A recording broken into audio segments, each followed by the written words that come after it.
Hola jóvenes, ¿qué tal están? Mucho gusto de volverlos a ver a través de este medio, esperando en Dios que estén bien. Mi nombre es profesor Alexander Leal, es un gusto saludarlos, recordándoles que estamos en el 16 aniversario de, del Colegio Maya Tikal, esperando en el Señor que pues estén bien, alegrémonos por ello. Y en la distancia pues estar todos resguardados en sus respectivas casas. Bueno, quiero comenzar hablándoles que después de hablar de conflictos y la democracia en Guatemala, hoy quiero hablar acerca del conflicto armado interno. Algunas veces hemos hablado sobre ello, pero quiero profundizar un poquito más y voy a comenzar diciendo que el conflicto armado interno también fue denominado guerra en Guatemala o guerra civil en Guatemala o enfrentamientos armados en Guatemala. Fue una guerra civil interna ocurrida entre la época de 1960 y 1996. ¿Quiénes fueron los actores? Pues el ejército de Guatemala, quienes representaban al Estado de Guatemala, y los civiles, los cuales vamos a llamar subversivos, porque eran personas organizadas y era para muchos era una guerra no legal, ¿verdad? Una guerra violenta que no era necesaria y que bueno, duró durante 36 años. Dejó más o menos 250,000, personas muertas y algunas desaparecidas. El enfrentamiento culminó de manera oficial con la firma de los acuerdos de paz que ustedes han escuchado y han estudiado también, que fue realizado en el año de 1996, un día 29 de diciembre. También se le llama guerra interna o conflicto armado, como les decía a ustedes. Las etapas de este conflicto armado interno pues fueron etapas diversas, pero voy a tratar la manera de resumir en poco tiempo las diferentes etapas del gobierno del presidente Miguel Ydígoras Fuentes, que fue uno de los representantes militares dentro del grupo militar joven del cuartel general Justo Rufino Barrios, también conocido como Castillo de San Rafael o de Matamoros. Eso que les hablo fue el 13 de noviembre de 1960. Los oficiales que no quisieron aceptar el indulto ofrecido por el gobierno siguieron luchando, convirtiéndose ellos en guerrilleros. Hicieron alianzas con miembros de partidos guatemaltecos, por ejemplo, Partido Guatemalteco del Trabajo, PGT, o Partido Comunista y otras fracciones que surgieron entre esos años, los cuales yo les hablo a ustedes, ¿verdad? Organizaciones entre Fuerzas Armadas Rebeldes, las FARC, integradas por diversas fuentes de comandos, por Marco Antonio John Sosa, Luis Turcio Lima, Alejandro de León Aragón y otros jefes de fracción. Las FARC se desintegraron por diferentes ideologías entre los comandantes. Sin embargo, los guerrilleros continuaron luchando separadamente contra el ejército regular hasta la década de 1980. En aquel año, la Organización de la Unidad Revolucionaria Nacional Guatemalteca, URNG, al principio la guerrilla actuó en la región oriental de Zacapa, ahí Izabal y Chiquimula, pero fue abatida por las fuerzas regulares. Entonces, sus contingentes se movilizaron hacia el Petén, el altiplano central y el occidente y otras regiones del país, incluso la capital, donde comandados de manera paulatina en la urbe, actuaron durante muchos años en la ciudad capital. En el lapso de 1980 y 1982, los guerrilleros dominaban un amplio territorio y tenían el apoyo de muchos campesinos. Pareciera que iba el ejército a vencer en Guatemala, pero esto tardó un poco. También se organizó y cambió sus tácticas. Obtuvo más armamento, el ejército de Guatemala, pues tuvo más recursos humanos. Por consiguiente, en ese entonces, el estar en el ejército de Guatemala era obligatorio. Por consiguiente, en acciones mejores dirigidas, lograron recuperar la región, el ejército de Guatemala, tomadas en algunas áreas de Guatemala por la guerrilla. El ataque del ejército de Guatemala afectó a los pobladores campesinos de las regiones en las que se desarrolló la guerrilla. Por consiguiente, muchas de ellas tuvieron que emigrar hacia las regiones de Honduras y otros tuvieron que emigrar hacia México. Y en fin, durante el gobierno de Vinicio Cerezo, al cual hemos hablado también en estudios sociales, comenzaron las conversaciones entre la URNG y el gobierno de Guatemala para una paz negociable. Eso comenzó. ¿Cómo comienza la rebelión? Bueno, voy a comenzar diciendo que la rebelión inició en el mismo ejército de Guatemala.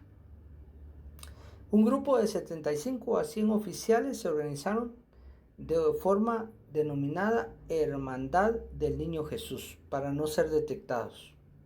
A quienes se sumaban a esta le entregaban una estampa con la imagen del Niño Jesús y los hacían jurar lealtad hacia ese movimiento.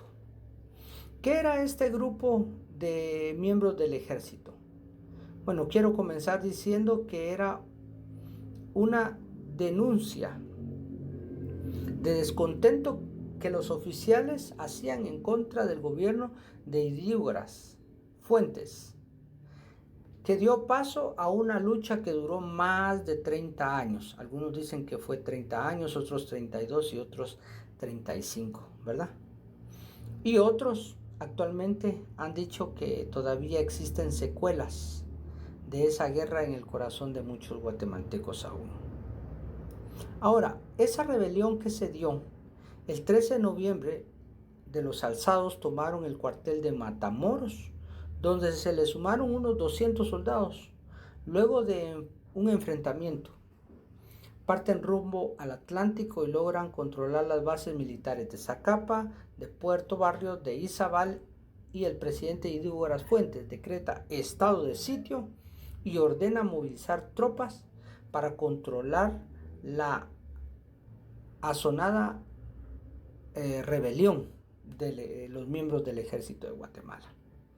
En Zacapa anuncian que la rebelión fue controlada y la captura de un centenar de rebeldes. Otros oficiales como Augusto Turcios Lima y Marco Antonio John Sosa se exilian en algunos países como son en el Honduras y El Salvador. Posteriormente regresaron para formar frente a los guerrilleros y combatir durante 3 décadas contra el ejército de Guatemala. Bueno, algunas razones por las cuales se dio el alza, quiero nombrar algunas, no todas por supuesto, porque eso nos llevaría un poquito más de tiempo. El alzamiento fue motivado por el descontento contra el régimen e inconformidad entre los militares, según mencionó el capitán Arturo Chur del CID en una entrevista 2202.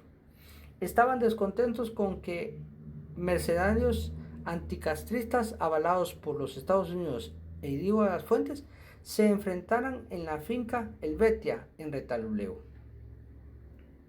Otros artífices del movimiento como Ismael Salazar y Alfonso Pineda dijeron días después que la asonada no era político, nada de comunismo, puramente nacional porque así lo exige la patria, dice. Por esa razón, muchos no consideran este hecho como el inicio del conflicto armado interno. La guerrilla surge 2 años después. Después de esta situación, la guerrilla surge, o los grupos guerrilleros insurgentes surgen 2 años después y se unen en la década de 1980 con la Unidad Revolucionaria Nacional Guatemalteca. Aquí vamos a ver entonces algunos aspectos. César Montes, fundador de las Fuerzas Armadas Rebeldes, asegura que nunca pensaron que el conflicto, que dejó más de 200,000 muertos, duraría tanto tiempo. Ellos jamás se imaginaron eso. Pero El conflicto armado finalizó el 29 de diciembre de 1996, cuando se firman los acuerdos de paz firme y duradera entre la guerrilla y el gobierno de Guatemala. La URNG se convierte en un partido político en el año de 1998. En las elecciones del 2015 ganó 3 alcaldías y 2 escaños en el Congreso de la República de Guatemala. La institución encargada del cumplimiento de los acuerdos de paz es la Secretaría de la Paz, la cual surge en el año de 1997 y depende de la Presidencia de la República. Muchos de los acuerdos, sobre todo el tema del resarcimiento, los conflictos agrarios, la economía, aún tienen puntos pendientes por cumplirse actualmente. Durante el gobierno de Vinicio Cerezo comenzaron las conversaciones entre la URNG y el gobierno de Guatemala para una paz negociada. En el año de 1996, un 29 de diciembre, durante el gobierno del presidente en aquel entonces, Álvaro Arzú, después de muchas reuniones y convenios y tratados e intervenciones de algunas organizaciones internacionales que han colaborado siempre con Guatemala, como son la Organización de Naciones Unidas, para la firma de la paz y para los acuerdos de paz, ¿verdad? Fue una de las organizaciones, como muchas en el camino vamos a ir conociendo. ¿Qué hubo en esa guerra interna? Bueno, podríamos decir que hubieron numerosas masacres, de acuerdo con un informe de la Comisión de Esclarecimiento Histórico publicado en el año de 1999 bajo el respaldo de la Organización de Naciones Unidas, precisó que el ejército de Guatemala cometió un total de 626 masacres contra comunidades campesinas durante la guerra interna. A la guerrilla guatemalteca se le atribuyeron 32 juicios que hoy pues vamos a encontrar que algunos guerrilleros en Guatemala están en alguna situación de alguna fase de juicio contra esas personas. En otras palabras, de acuerdo con las mismas fuentes, entre el año de 1990 y 1994, pues hubieron masacres registradas durante el conflicto armado interno, fueron cometidas por el Estado de Guatemala, que a juicio de las organizaciones internacionales pues no era justo. Nosotros debemos de entender que esta situación no se debería repetir nunca más en Guatemala. Por eso existe actualmente una democracia participativa, donde todos podemos ser actores y podemos ser voceros y podemos representar democráticamente a nuestra nación de Guatemala. Por supuesto, hay lineamientos, hay normas y el conflicto armado interno se ha garantizado de que los derechos humanos en Guatemala pues sean realmente cumplidos, que el ejército de Guatemala pues cumpla un papel de seguridad para la soberanía de Guatemala, que el enfrentamiento armado en Guatemala no se vuelva a repetir nunca más, que el genocidio que en su momento pudo haber existido o existió, pues ya no se vuelva a repetir. Las guerras civiles en Guatemala son guerras que no se deberían de volver a repetir cuando existe de por medio una democracia participativa, una democracia donde podemos todos ser escuchados y donde nosotros todos podemos participar. No tener miedo a la participación, no tener miedo a hablar, no tener miedo a dialogar. La diplomacia nos permite todas esas herramientas que en su momento, en aquella época, no existían. Recordemos que la época del conflicto armado en Guatemala se desarrolla entre los años de 1960 hasta 1996. Podríamos decir que en Guatemala, en 1960, la educación en Guatemala era muy escasa. Eran pocos aquellos guatemaltecos o aquellas guatemaltecas que podían optar a poder estudiar en la universidad o un nivel universitario.